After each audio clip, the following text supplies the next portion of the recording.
আপনাদের সামনে বক্তব্য রাখবেন বিশিষ্ট ইসলামী চিন্তাবিদ হযরত মাওলানা কারি সুলতান সাহেব।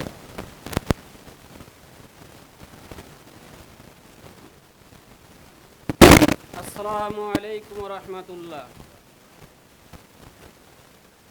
মৌরটি ইউনিয়নে উলামা কর্তৃক আয়োজিত সম্মানিত সভাপতি, উপস্থিত আছেন জাতির শ্রেষ্ঠ সন্তান মৌরটি ইউনিয়নের সম্মানিত উলামা ইকরামগণ, উপস্থিত আছেন সর্বদলীয় জাতীয় নেতৃবৃন্দ, উপস্থিত আছেন মৌরটি ইউনিয়নের সর্বস্তরের তৌহিদি জনতা। আজকে একটা বিষয় পরিষ্কার করে বলে দিতে চাই, এই স্বাধীনতা অর্জিত হয়েছে হিফাজত ইসলাম থেকে শুরু করে পিলখানা, সিনা এবং বিডিআর হত্যার মৌলানা দেলোয়ার হোসেন সাইদি নিজামী সহ বাংলাদেশে অসংখ্য আলেম উলামা বন্দি কারাগারে থেকে তাদের চোখের পানির বিনিময় এই বাংলাদেশে স্বাধীন অর্জিত হয়েছে। সম্মানিত উপস্থিতি, একটা কথা না বললেই চলে না, মাঝে মধ্যে করতালির আওয়াজ পাচ্ছি। এটা করতালির আওয়াজের ময়দান না, এটা উলামাদের ময়দান।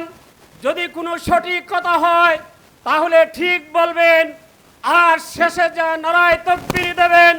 কালবুন অর্থ কুত্তা, কিলাবুন অর্থ বহু কুত্তা। হাতে কিলাব যারা দেয় তারা বহু কুত্তাকে খুশি করে। ঠিক দেবে ঠিক কথা বলতে হবে স্পষ্ট, কাউকে ভয় করে কথা বলি না। হিফাজতে ইসলামী রাজবাড়ী জেলার আমির হযরত মাওলানা মুফতি রিজা রিয়াজুল ইসলাম সাহেব আমার পাশে বসা ছিল। যখন হিফাজতে ইসলামী আন্দোলনে গিয়েছিলাম, এই মৌরটি ইউনিয়ন থেকে আমাদেরকে তালিকা করা হয়েছিল কারা কারা হিফাজত ইসলামের আন্দোলনে গিয়েছে, তাদেরকে এই মৌরটি ইউনিয়নে আসতে দেওয়া হবে না। আমরা যখন লালবাগ অবস্থান করলাম, লালবাগ অবস্থান করার পরে বেলা রাত 11টার সময় স্যাটেলাইটের মাধ্যমে আমরা দেখতে পেলাম 30 জন লাশ শাপলা চত্বরে উপস্থিত হয়েছে। সম্মানিত উপস্থিতি, লম্বা চওড়া কথা বলা সম্ভব না, অল্প কথাই শেষ করব। এই যে শয়তান, ভারত শাসিত একটা শয়তান সরকার আমাদের দেশে ছিল, ঠিক না বেঠিক? ওরা একটা মেজের কাঠি, বলেন তো দেখি, মেজের কাঠিতে ঠুকা না দিলে আগুন জ্বলে? হাসিনা হলো মেজের কাঠি। ওই মেজের কাঠি দিয়ে ঠুকা দিয়ে বাংলাদেশের তৌহিদি জনতার গায়ে আগুন লাগিয়ে দিয়েছিল।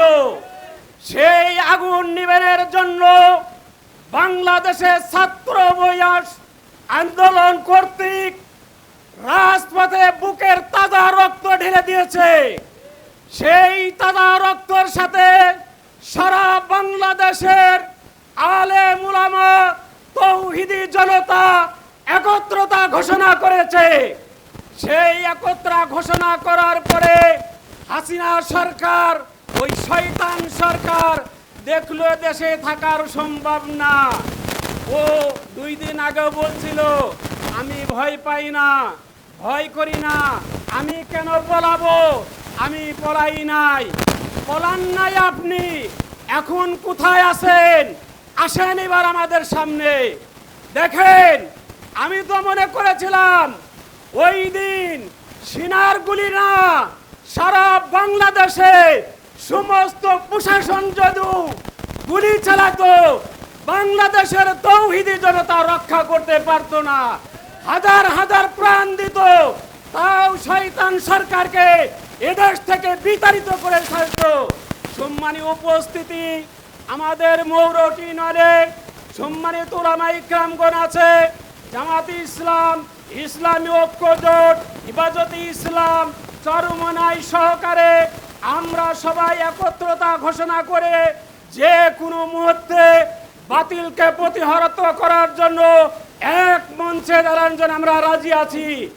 আর একটা কথা পরিষ্কার করে বলতে চাই, চাঁদাবাজি, ধোঁকাবাজি, এই সমস্ত জিনিস মৌরট ইউনিয়নে হতে দেওয়া হবে না। আপনারা কি রাজি আছেন? এই সুবাদে চাঁদাবাজি, ধোঁকাবাজি, এই চোর ছেচর মৌরট ইউনিয়ন থেকে উৎখাত করতে হবে।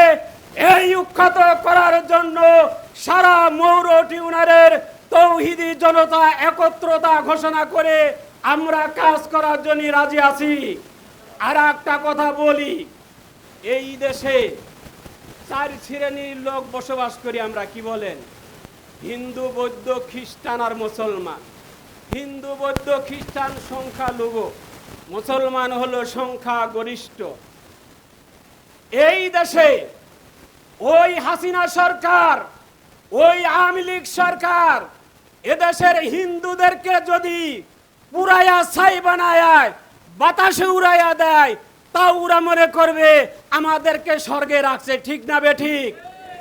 আর এই দেশে আওয়ামী লীগ সরকার ব্যতীত বাংলাদেশের যে কোনো সরকার যদি ক্ষমতায় আসে, ওদের যদি দুধের ভিতরে রাখা হয়, ওরা কয় আমাদের সব শেষ করে দিয়েছে। কি বলেন? ঠিক না বেঠিক?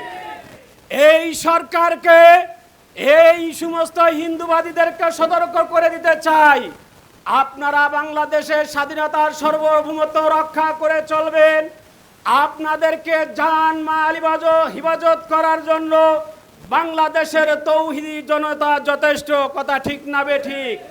যদি বাংলাদেশের মাটিতে বসবাস করে, বাংলাদেশের ভাত খায়া, বাংলাদেশের কথায় যদি উঠা বসা করে, ভারত সরকারের মদত দিয়ে বাংলাদেশ ষড়যন্ত্র করতে চান, তৌহিদি জনতা আপনাদেরকে খাতের করে কথা বলবে না। ঠিক নাকি বেঠিক? ভাই, আমি হিন্দু ভাইদেরকে সতর্ক করে দিতে চাই, হাসিনা সরকার ভারতে বসে ষড়যন্ত্র চালাচ্ছে বাংলাদেশে। সম্মানিত উপস্থিতি, সর্বশেষ যারা শাহাদত বরণ করেছে, যারা আহত হয়েছে, শাহাদত বরণ করার জন্য তাদের দোয়া হবে। আল্লাহ তাআলা তাদের জন্য জান্নাতে উচ্চ মুকাম দান করেন। যারা অসুস্থ হয়েছে তাদের সুস্থতার জন্য আমরা দোয়া করব, আল্লাহ তাআলা তাদের জন্য সুস্থতা দান করেন। আর যারা আহত হয়েছে, নিহত হয়েছে, তাদের পরিবার পরিজনকে বাংলাদেশ না, মৌরট ইউনিয়নের আলেম উলামা, সর্বস্তরের জনসাধারণ পক্ষ থেকে তাদেরকে আমি সমবেদনা জানিয়ে আমি আমার সংক্ষিপ্ত আলোচনা শেষ করছি। আখিরু দাওয়ানা আনিল হামদুলিল্লাহি রাব্বিল আলামিন।